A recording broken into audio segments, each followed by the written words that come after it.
नाज़रीन किराम, आप देख रहे हैं ANN न्यूज़ का लाइव ब्रॉडकास्ट और मैं हूं रफ़ीक भट्ट। नाज़रीन, क्रिकेट के हवाले से एक बड़ी खबर निकल के सामने आ रही है, जहां पे आप जानते हैं कि IPL 2025 के लिए ऑक्शन जारी है। आज दूसरा दिन था और आप जानते हैं कि जम्मू एक्सप्रेस कहलाने वाले उमरान मलिक आज अनसोल्ड रहे। आप जानते हैं कि 158 किलोमीटर प्रति घंटा गेंद फेंकने वाले उमरान मलिक आज दूसरे दिन जो IPL 2025 के लिए ऑक्शन चल रहा था वो आज अनसोल्ड रहे।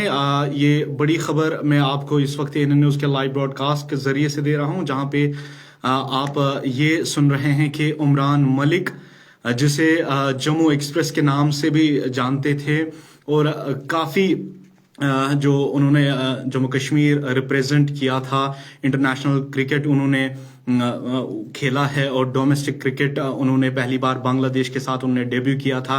और आज आप जानते हैं कि IPL 2025 के लिए ऑक्शन जारी था और दूसरे दिन वो आज जो है वो अनसोल्ड रहे। हमारे साथ कुछ तज्जिया निगार भी जुड़ेंगे इस लाइव में और आप को बता दूं कि आज उमरान मलिक सोल्ड रहे। आज दूसरा दिन था IPL ऑक्शन 2025 का। जिस तरह से कल ये खबर आई कि रासिक सलाम जो जिला कुलगाम के एक गांव से ताल्लुक रखते हैं, वो कल सनराइजर्स हैदराबाद ने उनको कल 6 करोड़ में खरीदा। और हमारे साथ हमारे साथी जुड़ चुके हैं, हमारे दोस्त आरिफ, आपका बहुत बहुत शुक्रिया हमें ज्वाइन करने के लिए।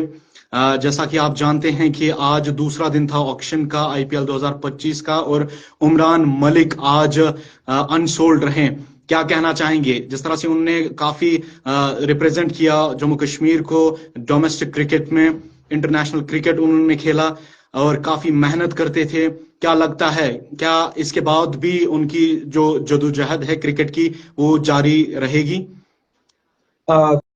रफीक, पहले तो आपका बहुत बहुत शुक्रिया कि आपने मुझे अपने लाइव में मौका दिया, मैं बात कर सकूं अपने नाजरीन के साथ। और ANN का बहुत शुक्रिया कि मौका दिया। आज बहुत समय बाद मैं ANN पे बात कर रहा हूं। जहां तक आपने बात की उमरान मलिक की, देखिए सबसे बड़ी बात होती है कि क्रिकेट में आप किस तरह के फॉर्म में हैं, सबसे बड़ी बात डिफाइन वो चीज करती है। अगर आपके पास फॉर्म नहीं है तो किसी भी दिन यार कोई भी अनसोल्ड हो सकता है। आपने देखा सरफराज खान टेस्ट में कितना अच्छा खेल रहे हैं लेकिन वो अनसोल्ड रहे। और आपने वहीं देखा पृथ्वी शॉ को शायद आप जानते होंगे, जो कि दिल्ली के बड़े जबरदस्त दिग्गज ओपनर माने जाते थे। उनके बैच में, उनकी पृथ्वी शॉ की बात करूं, उनके बैच के वेंकटेश अय्यर हैं, उनके बैच के ऋषभ पंत हैं, उनके बैच के श्रेयस अय्यर हैं, जिन्होंने बैंक ही तोड़ दिया। ऋषभ पंत 27 करोड़ गए, वेंकटेश अय्यर 23 करोड़ गए, 21 करोड़ गए, और वहीं श्रेयस अय्यर जो है वो 23 करोड़ गए। लेकिन श्रेयस अय्यर जो है 26 करोड़ शायद गए, वहीं पे पृथ्वी शॉ अनसोल्ड हो रह गए। कहीं ना कहीं ये बात जो है वो आती है कि cricket is defined by your current form. और दूसरी बात, उमरान मलिक को चांसेस बहुत ज्यादा मिले लेकिन डिलीवर नहीं कर पाए एट सम पॉइंट। मैं आपको यही बताऊं कि आयरलैंड के खिलाफ इंडिया ने डेब्यू भी कराया, 2-3 मैच भी खिलाए, उसके साथ साथ रणजी ट्रॉफी खिलाई और सैयद मुश्ताक अली में भी खेल रहे थे, लेकिन कहीं ना कहीं वो इम्पैक्टफुल परफॉर्मेंसेज नहीं मिली। इम्पैक्टफुल परफॉर्मेंसेज नहीं मिली जिसके चलते हुए शायद फ्रेंचाइजी ने भी कह दिया कि हमें स्पीड से जो है कहीं ना कहीं विकेट चाहिए, न कि हमें स्पीड चाहिए। हमें बैट्समैनों को डराना नहीं है बल्कि हमें विकेट लाके देने हैं। इसी के कॉन्ट्रास्ट में अगर मैं आपको बताऊं, पिछले IPL में इन्होंने 158 की गेंद फेंकी थी, जो कि लास्ट मैच के शायद 17वें ओवर में फिर लॉकी फर्गुसन ने तोड़ी थी, वो रिकॉर्ड तोड़ा था उन्होंने। इसी के बरक्स अगर आप बात करें, राशिक सलाम जो कि मिड 135 तक बॉल करते हैं, 136-35 तक की उनकी एवरेज स्पीड है, लेकिन गेंदबाजी सही करते हैं, लाइन एंड लेंथ उनकी सही है। आपने ACC इमर्जिंग कप में देखा किस तरह की गेंदबाजी उन्होंने की। पाकिस्तान के खिलाफ 3 विकेट चटकाए, उसके बाद अफगानिस्तान के खिलाफ 2-3 विकेट चटकाए और उनको 6 करोड़ रुपए मिले कल।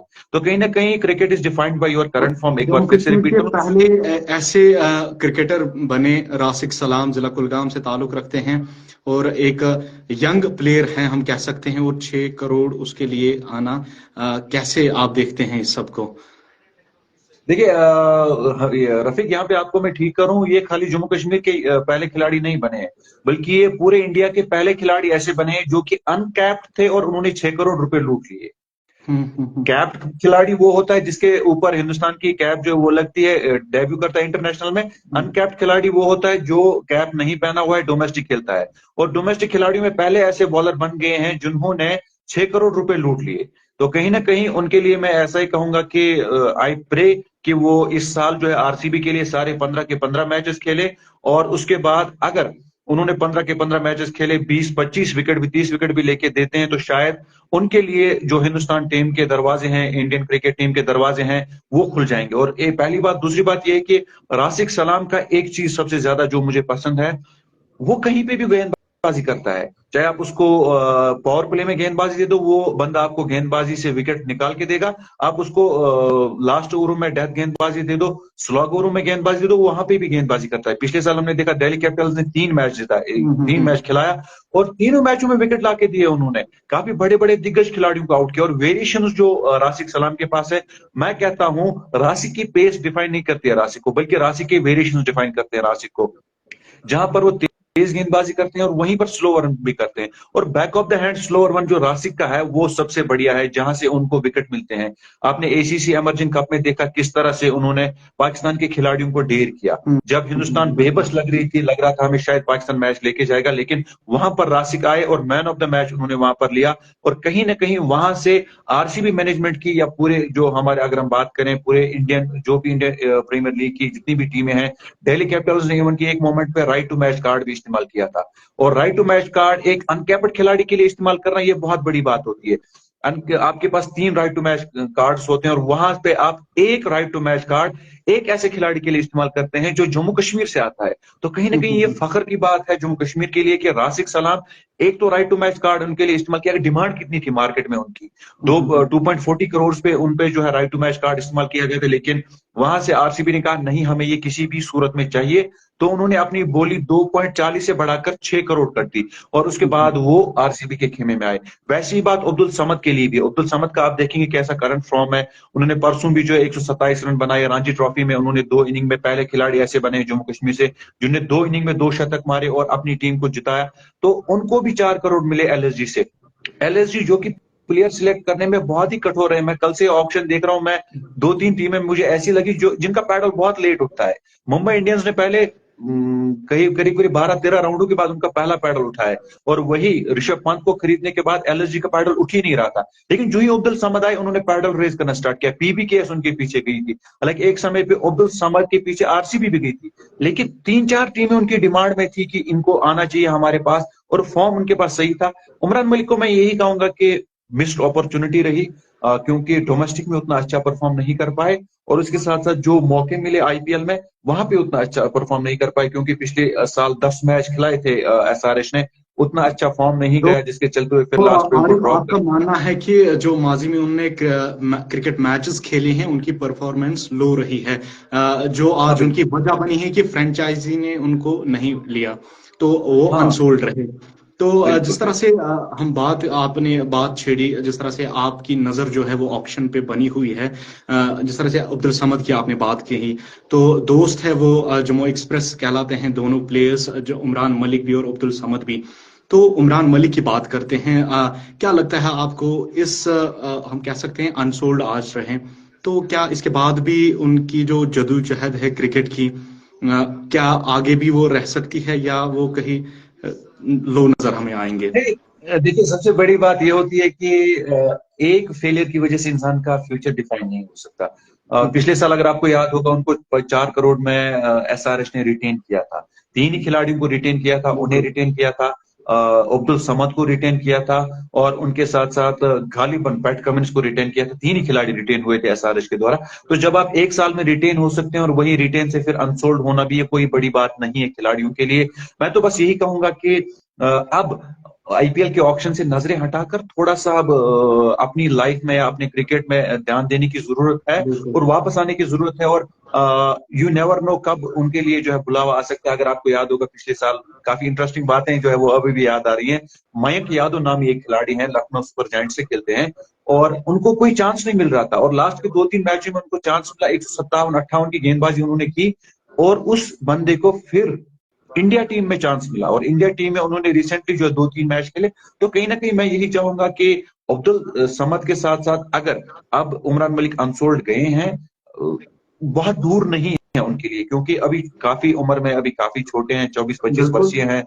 आने वाला मिनी ऑक्शन है अगले साल के लिए। क्या हुआ, इस ऑक्शन में नहीं खरीदे गए तो शायद अगले ऑक्शन में जरूरत पड़ सकती है टीमों को, या हो सकता है उनकी किस्मत इतनी चमक जाए कि किसी का कोई खिलाड़ी इंजर्ड हो जाए और उनको रिप्लेसमेंट के तौर पर वापस रोप इन किया जाए टीमों में, क्योंकि टीमों की नजर बनी रहती है। देखिए मैं एक बात बताऊं रफीक, जितने भी खिलाड़ी ऑक्शन में आते हैं और ऑक्शन के बाद टीमों की नजर हर किसी खिलाड़ी पे रहती है कि अगर बिल्कुल। कहीं हमारे किसी खिलाड़ी को कोई चोट लग जाती है तो हमें किसको रोप इन करना है।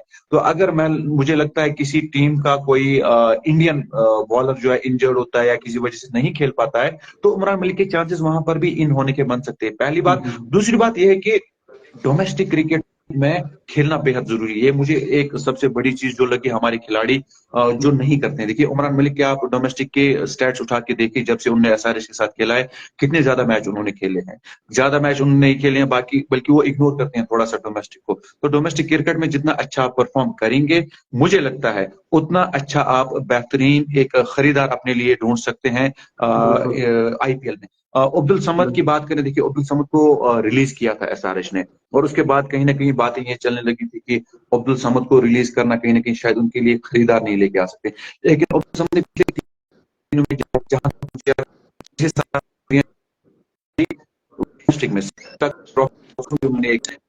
77 रन उन्होंने किए, उससे पहले जो है बैक टू बैक सेंचुरीज लगाई। तो उसके टीमों को खिलाड़ी क्या है, टीमें उनके पीछे गई, 4 करोड़ रुपए खर्च किए, उनको लेके आए। और same is the case with राशिक सलाम। राशिक सलाम को जहां हमने देखा मुंबई इंडियंस, उन्होंने रोप इन किया, उसके बाद उन्होंने छोड़ दिया, 2 साल अनसोल्ड रहे। उसके बाद केकेआर ने बेस प्राइस पर ही पिक किया था, 30 लाख रुपए के लिए पिक किया था।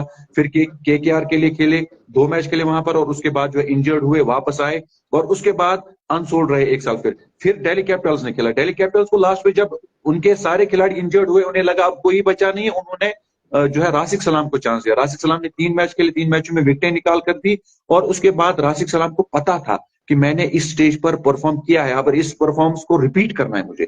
तो वो वापस आए, डोमेस्टिक खेला, और डोमेस्टिक में काफी अच्छी परफॉर्मेंस दी उन्होंने, जिसके बिना पर उनका सिलेक्शन, देखिए यहां से रणजी ट्रॉफी चल रही थी और उनको जो है एशियन एमर्जिंग कप के लिए, एसीसी के लिए लेके गए, और वहां पर उन्होंने परफॉर्मेंस दी, वहां से नहीं रुके। देखिए सबसे बड़ी बात यह है कि जब एसीसी में उन्होंने परफॉर्मेंस दी, तो वो खिलाड़ी आके रुक सकता था, थोड़ा वेट कर सकता था कि चलो जी मैं घर में बैठता हूँ, थोड़ा मैंने परफॉर्म किया है, थोड़ा मैं रेस्ट करता हूँ, लेकिन उन्होंने नहीं किया। वो सैयद मुश्ताक अली खेलने के लिए गए, और आज सुबह भी उन्होंने पहले ही ओवर में दिल्ली टीम का पहला खिलाड़ी आउट किया। तो उसके बाद कहीं ना कहीं इस बात का ये गवाह है कि जितना आप मेहनत करेंगे उतना आपको खरीदार मिलेंगे। उमरान मलिक के लिए भी यही नसीहत है, यही कहीं ना कहीं उनको लगेगा कि शायद अब जो है डोमेस्टिक सर्कल में वापस आने की मेहनत करनी होगी, डोमेस्टिक फेज में वापस आना होगा, क्योंकि और सबसे बड़ी बात 157-58 की गेंदबाजी करते हैं, लेकिन लाइन एंड लेंथ को एक बार फिर से सुधारना होगा। अगर 158 की गेंदबाजी हो रही है और वहां से अगर आपको विकेट नहीं मिल रहे हैं, तो कोई भी टीम आपको जो है वो स्वीकार या कबूल करने के लिए तैयार नहीं है। चलिए, बहुत बहुत शुक्रिया आरिफ। हम भी उम्मीद करते हैं कि उमरान मलिक आगे अपने करियर में बस्ट करे। आपका बहुत बहुत शुक्रिया आरिफ। तो नाज़रीन, रफीक, एक बात यहां से मैं कहूंगा कि एक और खिलाड़ी जिन पर मेरी नजर बनी रहेगी, जो जम्मू कश्मीर से खेल रहे हैं, वो है बारामूला एक्सप्रेस, आकिब नबी। बहुत बढ़िया खिलाड़ी है वो, रणजी ट्रॉफी में 33 विकेट लिए हैं उन्होंने। और मैं तो देखूंगा कि अगर आकिब नबी का नाम आता है, मुझे लगता है टीमें उनके पीछे जाएंगी, और जाना चाहिए टीमों को उनके पीछे, क्योंकि वो बंदा बहुत बढ़िया खेल रहा है, और डाउन द ऑर्डर वो इतने अच्छे रन बना रहा है रणजी ट्रॉफी में, कमाल की बात है। और उसके साथ साथ 5-5 विकेट ले रहा है वो बंदा। तो आकिब नबी के लिए मैं दुआ करूंगा, आई सिंसियरली बिलीव दैट, कि मैं तो दुआ करूंगा ये कि आकिब नबी को खरीदार मिलना चाहिए। एक बार की मतलब देरी है, आकिब नबी को चांस मिल गया। हम भी दुआ करेंगे आरिफ कि उनको खरीदार मिले। आपका बहुत बहुत शुक्रिया, आपने अपना कीमती वक्त हमें दिया। फिलहाल नाजरीन को बता दें कि आज जो है उमरान मलिक, और दूसरा दिन था आज ऑक्शन का, आईपीएल ऑक्शन 2025 का, और दूसरे दिन आज उमरान मलिक अनसोल्ड रहे। उम्मीद की जा रही थी कि शायद उमरान मलिक की बहुत बड़ी बोली लगेगी, लेकिन अनफॉर्चुनेटली जो उमरान मलिक है वो अनसोल्ड रहे। कल हमने देखा राशिक सलाम जिला कुलगाम के रहने वाले हैं, और कल उनको सनराइजर्स हैदराबाद ने 6 करोड़ में खरीदा है। तो आप देखते रहिए एएनएन न्यूज।